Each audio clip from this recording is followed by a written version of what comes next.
تاریخ اسلام کا یہ حقیقی ڈرامہ 23 مارچ 1169 کے روز سے شروع ہوتا ہے، جب صلاح الدین ایوبی کو مصر کا وائسرائے اور فوج کا کمانڈر ان چیف بنایا گیا۔ اسے اتنا بڑا رتبہ ایک تو اس لیے دیا گیا کہ وہ حکمران خاندان کا نونہال تھا، اور دوسری وجہ یہ تھی کہ وہ اوائل عمر میں ہی فن حرب و ضرب کا ماہر ہو گیا تھا۔ سپاہ گیری اسے وراثت میں ملی تھی۔ اس کے ذہن میں حکمرانی کا مطلب بادشاہی نہیں بلکہ اسلام کی پاسبانی، قوم کی عظمت اور فلاح و بہبود تھی۔ جب اس کا شعور بیدار ہوا تو اس نے پہلی کمی یہ محسوس کی کہ مسلمان حکمرانوں میں نہ صرف اتحاد کی کمی ہے بلکہ وہ لوگ ایک دوسرے کی مدد سے بھی گریز کرتے تھے۔ وہ عیاش ہو گئے تھے۔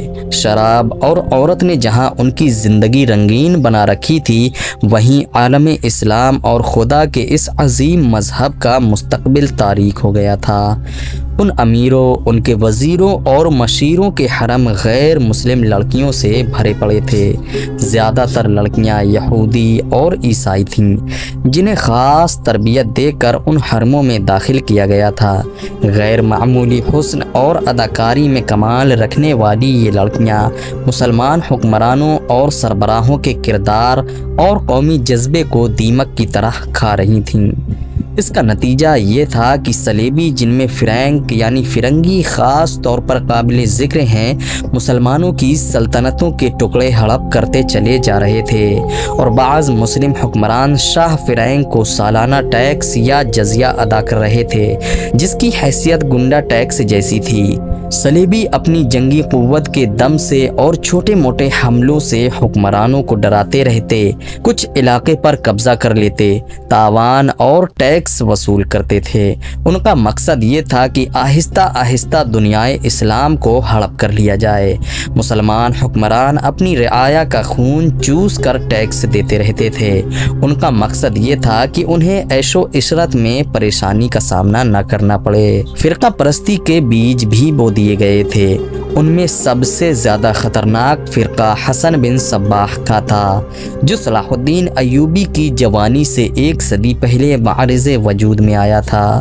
یہ مفاد پرستوں کا فرقہ تھا، بے حد خطرناک اور پراسرار۔